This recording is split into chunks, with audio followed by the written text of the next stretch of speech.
भारत की कमान किसके हाथ में होगी? चलिए, आज हम उन बड़े और अहम बदलावों पर नजर डालते हैं जो हमारे देश के आने वाले कल की तस्वीर बना रहे हैं। तो सवाल यही है कि 2025 में भारत का भविष्य कौन लिखेगा? देखिए, एक नई टीम तैयार हो रही है, नए लीडर्स जो देश के सबसे जरूरी सेक्टर्स की बागडोर अपने हाथों में ले रहे हैं।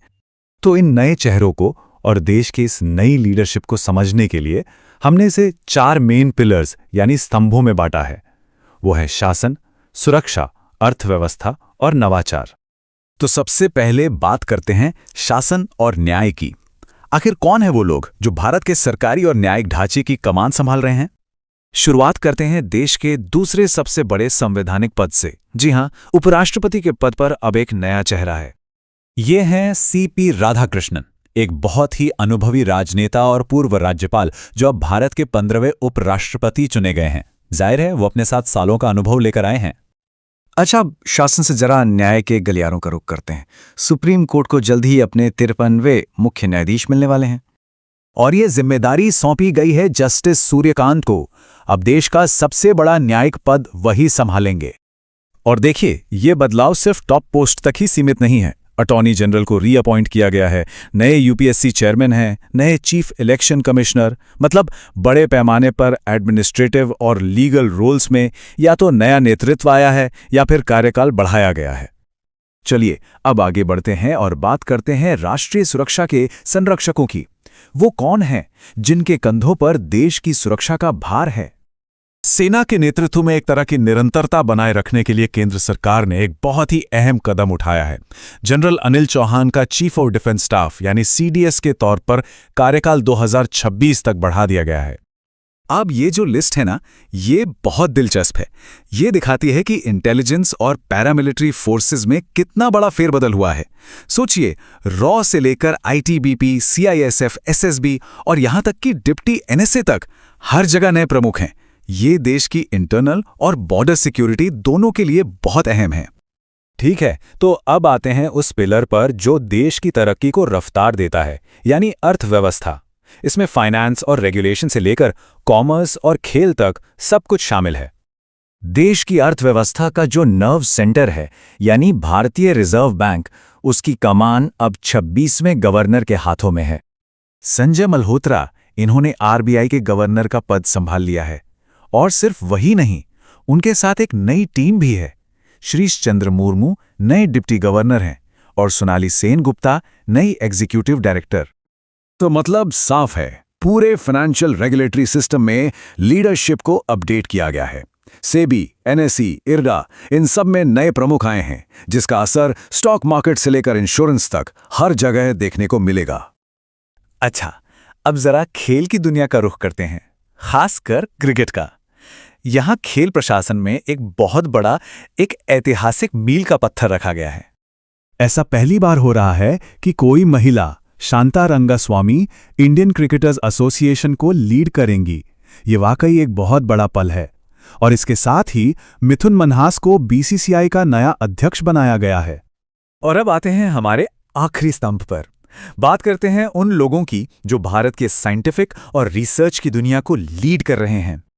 भारत का स्पेस प्रोग्राम जो पूरी दुनिया में नाम कमा रहा है, यानी इसरो, उसकी कमान अब नए चेयरमैन वी नारायणन के हाथों में है। लेकिन बात सिर्फ अंतरिक्ष तक ही सीमित नहीं है। साइंटिफिक कम्युनिकेशन हो, बोटैनिकल स्टडीज हो, पारंपरिक चिकित्सा हो या फिर डिस्टेंस एजुकेशन, इन सभी क्षेत्रों में नए डायरेक्टर्स ने कमान संभाली है। ये दिखाता है कि ज्ञान और इनोवेशन को लेकर एक बहुत बड़ी सोच काम कर रही है। तो इन सारे बदलावों को एक साथ रखकर देखें तो इसका मतलब क्या निकलता है? हमने देखा कि कैसे शासन, सुरक्षा, अर्थव्यवस्था और विज्ञान, इन सभी बुनियादी स्तंभों में नई नियुक्तियों की एक पूरी लहर आई है। ये नेशनल लीडरशिप में एक बहुत बड़े बदलाव का संकेत है। तो कुल मिलाकर एक नई टीम अब कमान संभाल चुकी है। लेकिन सबसे बड़ा सवाल तो अब खड़ा होता है कि ये नया नेतृत्व, ये सब लीडर्स मिलकर भारत को आने वाली चुनौतियों और मौकों के लिए कैसे तैयार करेंगे? इसका जवाब तो खैर आने वाला वक्त ही दे। साल 2025 भारत के नेतृत्व में एक नए दौर की शुरुआत कर रहा है। देश के सबसे बड़े दफ्तरों से लेकर सबसे अहम संस्थानों तक हर जगह बदलाव की लहर है। आज हम उन्हीं नए चेहरों पर नजर डालेंगे जो भारत के आने वाले कल की कहानी लिखेंगे। तो चलिए शुरू करते हैं। तो सवाल यह है कि आखिर ये प्रमुख लोग हैं कौन जो अब देश की कमान संभाल रहे हैं। आइए उन नियुक्तियों को समझते हैं जिनके बारे में जानना हम सबके लिए जरूरी है। आज हम राष्ट्र के नेतृत्व, सुरक्षा और रक्षा, अर्थव्यवस्था, प्रमुख संस्थानों और कुछ दूसरी अहम नियुक्तियों पर एक एक करके बात करेंगे। शुरुआत करते हैं देश के शीर्ष पदों से। तो सबसे पहले राष्ट्र के सबसे ऊंचे पद। ये वो नियुक्तियां हैं जो सीधे तौर पर देश की नीति और उसकी दिशा तय करती हैं, और इसकी शुरुआत होती है उपराष्ट्रपति के पद से। तो देश के 15वें उपराष्ट्रपति बने हैं सीपी राधाकृष्णन, जो एक अनुभवी राजनेता हैं। उन्होंने सुप्रीम कोर्ट के रिटायर्ड जज बी सुदर्शन रेड्डी के खिलाफ 452 वोटों से एक तरफा जीत हासिल की। अब कार्यपालिका से आगे बढ़ते हैं न्यायपालिका की तरफ, क्योंकि देश की सबसे बड़ी अदालत में भी एक बहुत ही अहम बदलाव होने जा रहा है, और वो नाम है जस्टिस सूर्यकांत का। वो होंगे भारत के 53वें चीफ जस्टिस। अपनी दृढ़ता के लिए जाने जाते हैं, तो कह सकते हैं कि उनकी नियुक्ति भारत के जुडिशियल सिस्टम के लिए एक नया चैप्टर शुरू करेगी। जस्टिस सूर्यकांत जगह लेंगे जस्टिस BR गवई की। ये सिर्फ एक बदलाव नहीं है, बल्कि इसे भारतीय न्यायपालिका में एक जेनरेशनल शिफ्ट की तरह भी देखा जा रहा है, जिसका असर आने वाले सालों के बड़े फैसलों पर पड़ सकता है। इसके अलावा भी कुछ और जरूरी सरकारी नियुक्तियां हुई हैं, जैसे R वेंकटरमणी अटॉर्नी जनरल बने रहेंगे। ज्ञानेश कुमार होंगे हमारे 26वें chief election commissioner. TCA Kalyani को 29वीं कंट्रोलर जनरल ऑफ अकाउंट्स बनाया गया है, और दिल्ली को राजीव वर्मा के रूप में नए चीफ सेक्रेटरी मिले हैं। चलिए अब बात करते हैं उन लोगों की जिनके कंधों पर देश की सीमाओं और आंतरिक सुरक्षा का जिम्मा है। देखते हैं कि डिफेंस और सिक्योरिटी में कौन से नए चेहरे आए हैं। जो हमारी सेंट्रल आर्म्ड पुलिस फोर्सेज हैं, उनमें भी नए DG नियुक्त हुए हैं। प्रवीण कुमार अब ITBP यानी भारत तिब्बत सीमा पुलिस को लीड करेंगे। प्रवीर रंजन CISF यानी सेंट्रल इंडस्ट्रियल सिक्योरिटी फोर्स के प्रमुख होंगे। संजय सिंघल SSB यानी सशस्त्र सीमा बल की कमान संभालेंगे, और लेफ्टिनेंट जनरल वीरेंद्र वत्स NCC यानी नेशनल कैडेट कोर के 35वें डायरेक्टर जनरल होंगे। अब बात करते हैं देश के सबसे बड़े डिफेंस और इंटेलिजेंस रोल्स की। जनरल अनिल चौहान का कार्यकाल चीफ ऑफ डिफेंस स्टाफ यानी CDS के तौर पर 2026 तक बढ़ा दिया गया है। ये एक तरह से निरंतरता को दिखाता है। अनीश दयाल सिंह हमारे नए डिप्यूटी नेशनल सिक्योरिटी एडवाइजर हैं, जो कि एक बहुत ही स्ट्रेटेजिक पोस्ट है। और हां, पराग जैन ने भारत की एक्सटर्नल इंटेलिजेंस एजेंसी यानी रॉ की कमान संभाल ली है। अब एक ऐसी नियुक्ति की बात करते हैं जो वाकई में ऐतिहासिक है। ये रेलवे प्रोटेक्शन फोर्स यानी RPF के इतिहास में एक मील का पत्थर है। ये हैं सोनाली मिश्रा, जिन्हें RPF की पहली महिला डायरेक्टर जनरल बनाया गया है।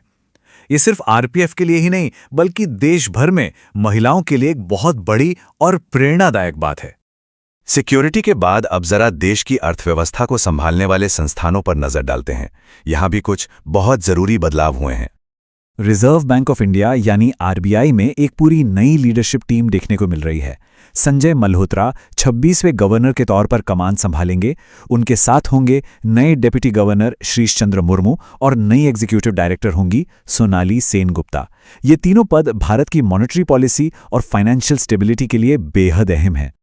अगर कैपिटल मार्केट्स की दुनिया पर नजर डालें, तो तुहिन कांता पांडे भारत के मार्केट रेगुलेटर सेबी के 11वें चेयरमैन होंगे। वहीं प्रमोद अग्रवाल बॉम्बे स्टॉक एक्सचेंज यानी BSE को लीड करेंगे, और श्रीनिवास इंजेटी देश के दूसरे बड़े stock exchange national stock exchange यानी NSE के नए चेयरमैन होंगे। चलिए अब कुछ और जरूरी राष्ट्रीय संस्थानों की तरफ बढ़ते हैं, स्पोर्ट्स एडमिनिस्ट्रेशन से लेकर सिविल सर्विसेज और स्पेस रिसर्च तक।